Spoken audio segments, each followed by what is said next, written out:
Assalamualaikum warahmatullahi wabarakatuh. Kami dari kelompok 7 ingin membahas jurnal dari hasil kewirausahaan dan kinerja organisasi melalui pelatihan bisnis. Kelompok 7 beranggotakan 6 orang. Untuk selanjutnya, materi akan dibacakan oleh Arya. Berikut adalah latar belakang dari jurnal tersebut, yaitu ada ekonomi, berdasarkan pengetahuan mengintegrasikan pembangunan berkelanjutan dan tujuan inovasi, rekonstruksi lingkungan bisnis, dan pada saat yang sama meningkatkan akses yang luas ke informasi dan pengetahuan, dan meningkatkan kemungkinan globalisasi dan pertumbuhan kohesi sosial. Dengan demikian, seiring dengan perlunya pemotongan biaya, diyakini bahwa saat ini perusahaan dipaksa untuk kembali fokus pada pentingnya kinerja dan pengembangan karyawan dalam rangka meningkatkan daya saing organisasi.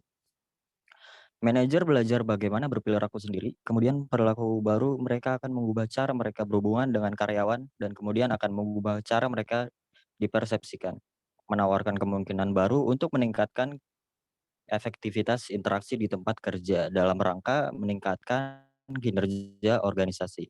Dan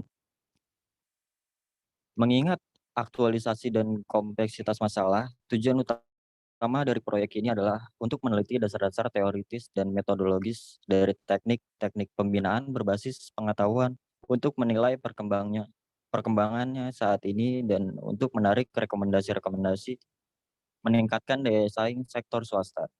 Dan tujuan dari artikel ini adalah untuk menentukan sejauh mana bisnis coaching atau RBC merupakan insentif atau pendorong kinerja keuangan dan daya saing di sektor swasta.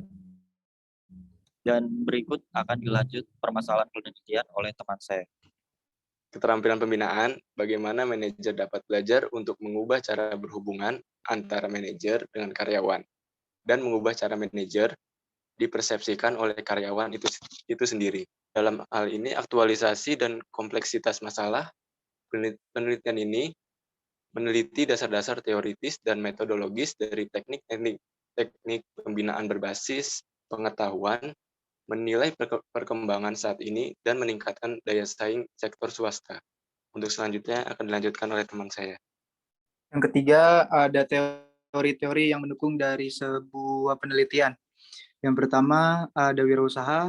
Menurut Fahmi, tahun 2013, kewirausahaan adalah suatu ilmu yang mengkaji tentang pengembangan dan pembangunan semangat dari kreativitas, serta berani menanggung risiko terhadap sebuah pekerjaan yang dilakukan demi mewujudkan hasil karya tersebut.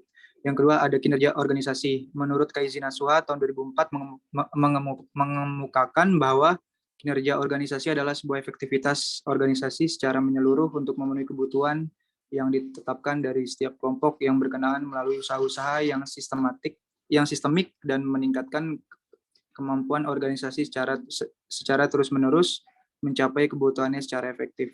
Yang ketiga, ada pelatihan bisnis. Menurut Robbins tahun 2001 mengemukakan pelatihan wirausaha atau bisnis adalah sebagai sarana dalam mengubah persepsi sikap dan menambah keterampilan, peningkatan kemampuan untuk kepentingan penilaian dan mengetahui kinerja. Selanjutnya akan dilanjutkan oleh teman saya.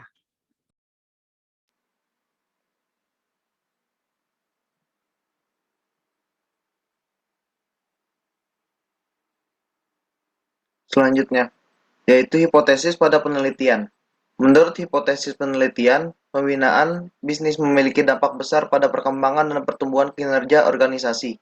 Dalam konteks ini, artikel saat ini melaporkan temuan parsial dari sebuah studi yang dibuat pada tahun 2014 yang menyiratkan pelatihan bisnis dan manajer kewirausahaan.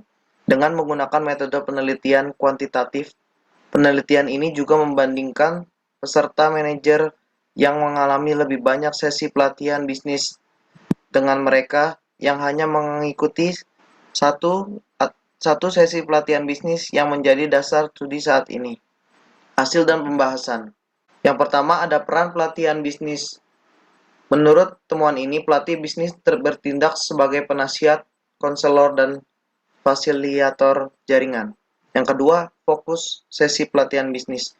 Jawaban peserta dengan jelas menunjukkan bahwa klien dan produksi merupakan fokus penting dari pembinaan bisnis. Yang ketiga, kepuasan pelatihan bisnis. Uji T. Dependent Post Hoc mengungkapkan bahwa skor peserta secara signifikan lebih tinggi pada kepuasan pelatihan bisnis untuk metode penyampaian sesi, gaya pelatihan bisnis, peran pembina usaha, dan hasil pembinaan usaha.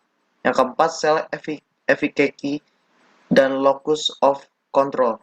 Menurut uji T, sampel independen yang dilakukan, tidak ada perbedaan besar pada ukuran efikasi diri dan locus of control terungkap antara pengusaha yang melibatkan pelatih bisnis dibandingkan dengan mereka yang tidak melibatkan mereka.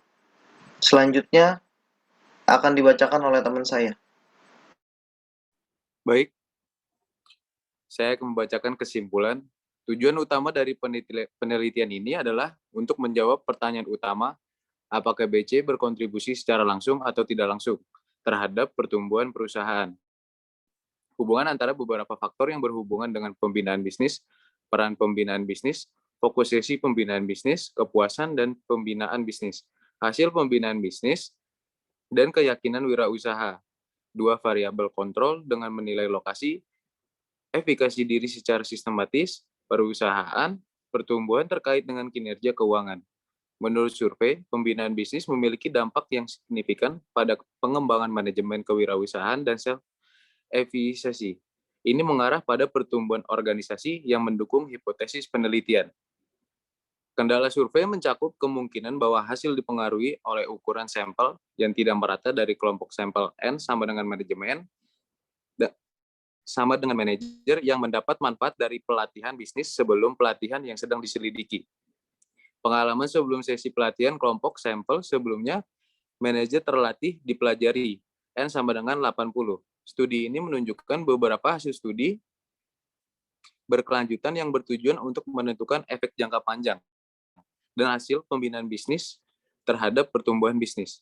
Berdasarkan studi ini, survei di masa depan akan mempertimbangkan sampel yang lebih besar, menganalisis dampak jangka panjang dari pelatihan bisnis pada keterampilan manajemen dan kewirausahaan, dan pelatihan bisnis yang dikonfirmasi secara kuantitatif, fokus pada pendekatan triangulasi yang menggunakan kedua survei, data kualitatif tambahan. Adapun peran kewirausahaan antara lain membuka lapangan pekerjaan, meningkatkan pendapatan nasional, dan mengurangi kesenjangan ekonomi dan sosial.